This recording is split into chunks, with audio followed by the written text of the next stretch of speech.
el ensalzamiento de ciertas formas de la vida actual, como la ciencia en tanto que objetiva, la familia o la escuela, en los medios académicos, e intelectuales en general, se hace mucho más patente como estrategia ideológica cuando más se intenta disfrazar de pura evidencia, de pura racionalidad, de naturalidad innegable. Nada tiene mayor legitimidad que aquello que aparentemente no la necesita. Desde pequeños nos educan en la sumisión y en la obediencia, pero a la vez nos hacen partícipes de una defensa de la libertad individual inviolable supuestamente garantizada por la democracia y que deja a la política relegada al ámbito de la propia política, es decir, al ámbito público. Tenemos la vida dirigida desde que nacemos. Pertenecemos al principio a nuestros padres que deciden plenamente sobre lo que hacemos y lo que pensamos. La familia ejerce de mediación entre lo privado y lo público inculcando, normalmente, los valores propios del poder para que seamos una pieza más del sistema. Esta familia será el principal control que alerte a agentes externos a la misma, es decir, públicos, de supuestas anormalidades, convirtiéndose el entorno familiar en el primer sistema de vigilancia y castigo de actitudes que parecen objetivamente rechazables. Aquí encontramos desde la medicalización de la hiperactividad hasta la entrega a la policía de un hijo cuando su madre lo reconoció por televisión en unos disturbios. Y así pasamos a manos del sistema de enseñanza, donde los que han sido bien adoctrinados en cómo deben comportarse y pensar encajarán y, los que no, serán rechazados por la escuela. Estos futuros fracasos escolares están además justificados, en teoría, por criterios objetivos de no adaptación. Las materias y su contenido, asimismo, se venden como carentes de ideología y no vinculadas a ningún interés político o económico aunque responden punto por punto a lo conveniente al sistema de dominación. Esta falsa falta de ideología supone que la discrepancia del alumno no se vea como tal sino como falta de comprensión. La ideología que no se presenta como tal, castiga a todo aquel que no la reconoce. Tras el paso por la educación encontramos la inserción en el mundo laboral, siempre condicionada por la sumisión que se quiere investir de pactada por estar mediada por un contrato firmado por ambas partes, que se enorgullece de ser libremente asumido aunque sea necesario para la supervivencia. Por todo esto se observa cómo las relaciones familiares, la escuela, el trabajo normativizan suprimiendo la insumisión mediante el miedo al castigo, al suspenso o la expulsión y al despido. Todo ello disfrazado de preocupación por parte de la familia, la escuela y el médico, que intentan educar y medicarnos siempre por nuestro bien, ya que si no seremos unos inadaptados incapaces de convivir con otras personas. La situación no es muy distinta en lo que respecta al mal llamado tiempo de ocio, que se debería llamar más bien tiempo de consumo y que solo tiene la función de cerrar la otra parte del sistema productivo para convertirlo en una construcción aparentemente inatacable. Así, todo lo que encontramos en nuestro tiempo de consumo son mercancías para consumir, personas para consumir, opiniones, sueños e ideas para consumir. Es decir, todas las opciones de consumo se encuentran dentro de un escenario controlado por las relaciones capitalistas, controlado por algo, en definitiva, externo a nosotros, es decir, público. Hay un mecanismo subyacente en nuestro conformismo mucho más profundo que el miedo. La aceptación de la dominación porque no se ve como dominación. Es aceptar que lo normal como tal, es aceptar los criterios de autoridades como criterios válidos aunque no haya motivos para ello, es aceptar un concepto de libertad controlada, un concepto de libertad limitado que solo implica que el gobernante o el empresario pueda o no tener en cuenta de lejos ciertas opiniones nuestras, concepto de libertad limitado porque se traduce en elegir entre un número limitado de opciones ya dadas en vez de inventar nuevas, bien sea la elección entre dos partidos políticos en vez de poder elegir el sistema político mismo, bien sea la elección entre un número limitado de formas de ocio en vez de poder construirlas y lejos de la lógica. Así aceptamos el trabajo asalariado y no la esclavitud. Rechazamos la esclavitud que no firmamos en vez de darnos cuenta de que nuestra firma lo único que hace es constatar la victoria del poder sobre nosotros y no al revés porque las condiciones las siguen poniendo la clase dominante. Esta aceptación, que parece un sinsentido en principio, se consigue, por un lado, gracias a ese argumento conformista de podría ser peor. Por otro lado, se hace gracias a la cultura y la universidad como aparatos que construyen intelectualidad al servicio del poder.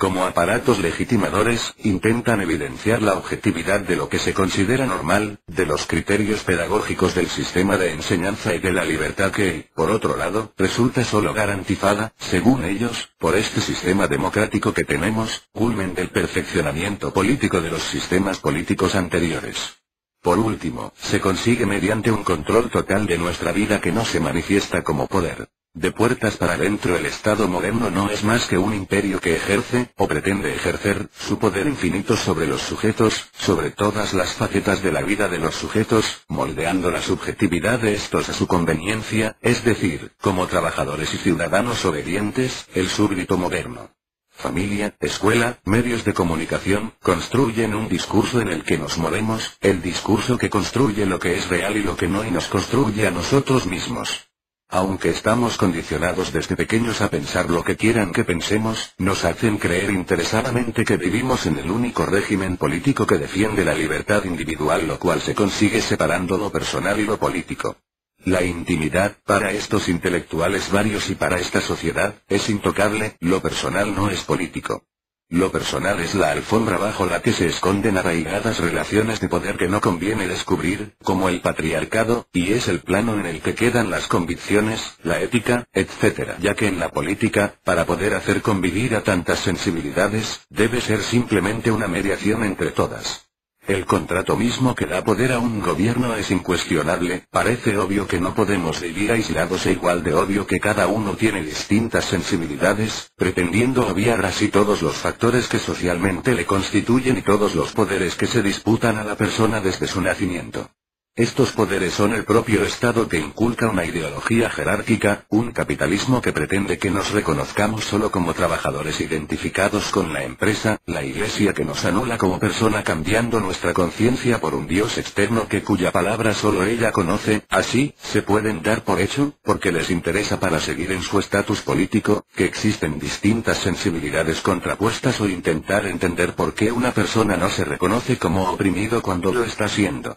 Este concepto de individuo con unas características particulares que parecen ser naturales o caer del cielo es, por lo tanto, la construcción que más facilita su propia dominación por ser presentada en su totalidad como natural. El niño normal lo será por naturaleza y el díscolo lo será por naturaleza, obviándose la violencia que se ejerce sobre él / ella para adaptarlo al sistema. Este concepto de individuo permite la construcción de todo un sistema médico y judicial que busca en los rasgos físicos y biográficos del individuo el origen de su insumisión, que condena para reinsertar al individuo culpable en una sociedad libre de toda responsabilidad sobre ese individuo problemático por sí mismo. Así, se propugna el individualismo de tu libertad termina donde empieza la del otro, o lo que es lo mismo, hablar del derecho a ir al trabajo en día de huelga, es decir, nada te une al otro, no hay comunidad posible solo convivencia mediada por el gobierno, lo cual está muy lejos del no soy verdaderamente libre más que cuando todos los seres humanos que me rodean, hombres y mujeres, son igualmente libres.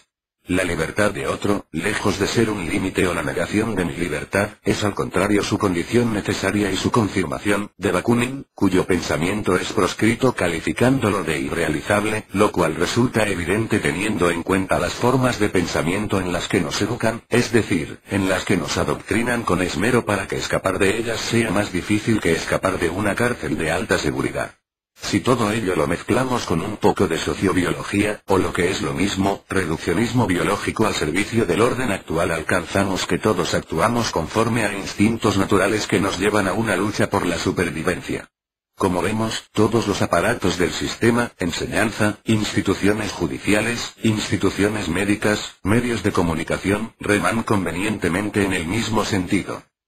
El anarquismo, como comunismo libertario, como forma de comunidad se ve abocado al destierro en una sociedad constituida sobre la presunción de un individuo atómico cuya libertad individual, en el sentido más laxo de la palabra que se refiere simplemente a un ser que es consumir ya sean objetos, personas o partidos, libertad entendida unida al nivel de vida, mejor dicho, de consumo pero a la vez entendida como propia, irrenunciable y cuasi natural sino natural directamente, hay que defender mediante un sistema político ajeno a él mismo. El anarquismo, lejos de ser libertad, pasa a ser presentado como la antesala del totalitarismo, un sistema que niega al individuo igual que lo hizo el nazismo y el comunismo soviético. Cesando el análisis, se obvia la autoridad en estos procesos históricos para decir que lo que llevó al nazismo fueron los sentimientos de comunidad o de grupo, la rebelión de las masas en la que el franquista Ortega y Gasset incluía el nazismo y el anarquismo. El problema no es que se eliminara la conciencia de la comunidad para ser ocupado este lugar por el Führer, el problema resulta ser el grupo mismo representado como identificación de la vida privada con la política.